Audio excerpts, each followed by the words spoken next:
Alright guys, Eli with Full Tool Performance. We're doing a turbo upgrade on a '05 Subaru Legacy 2.5. We're going from the standard stock turbo to a 16G, which is a B&R turbo. Should put out a little bit more higher end boost. Should be a lot more reliable on the stock also.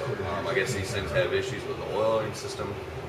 It's the last thing to get hit with the oil, so everything from the head to valley and everything else goes to the turbo, and it ends up failing the oil seal, which would happen on this. When the seal goes out, it overheats, it breaks the turbo shaft, and then it pumps oil directly into the intake, runs like crap, etc., etc.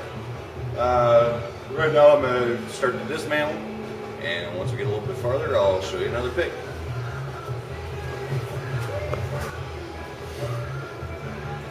Alright, we're starting to dismantle now.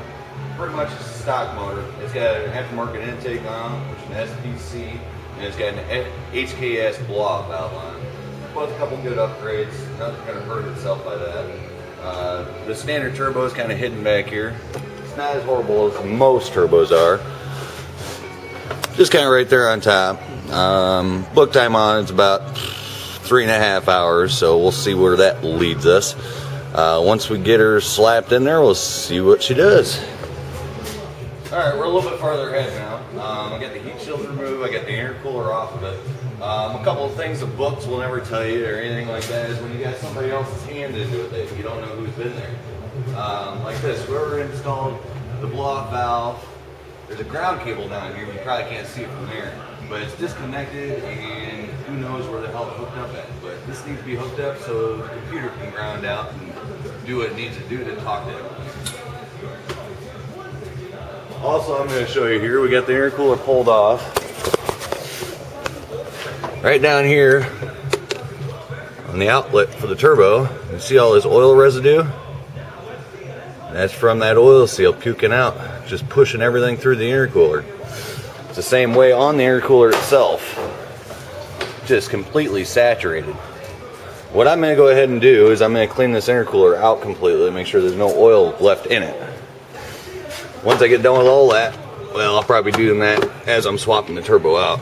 But really, it's not a horrible job. It's right there on top. Just a little turbo. But actually the aftermarket we're getting is a direct fitment. It just has bigger turbines. So, once I get a little bit further, we'll see you in a bit. Alright, we're just a little bit farther. I've got the downpipe off.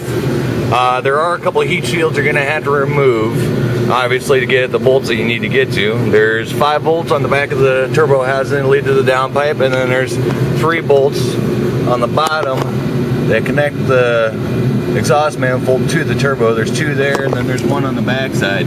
Now I'm going to show you what the turbo looks like. It actually has a broken shaft. You can see that right there. That is no good. That thing is smoked. If this car would have been drove any farther or any harder the way it's sat, more than likely we would have got a bunch of metal particles going in through the intake and the motor would have been taken out. So I just wanted to show you where I was so far. Sorry about that, camera died. This one is the actual compressor side, not too bad. It's still fairly well intact. Now on the new one you can definitely tell, a lot bigger turbine. Should push a lot of air. Good stuff. Brand new shiny. I mean, really, for the most part, the exterior of these 2 turbos, they look about the same. That's why it's just a factory direct bolt on. But the blades inside the exhaust turbine and the blades inside the compressor itself are bigger, and they are pitched a little bit differently, so you get a little bit more pressure out of it. This is a B&R turbo. All right, I'll talk to you again.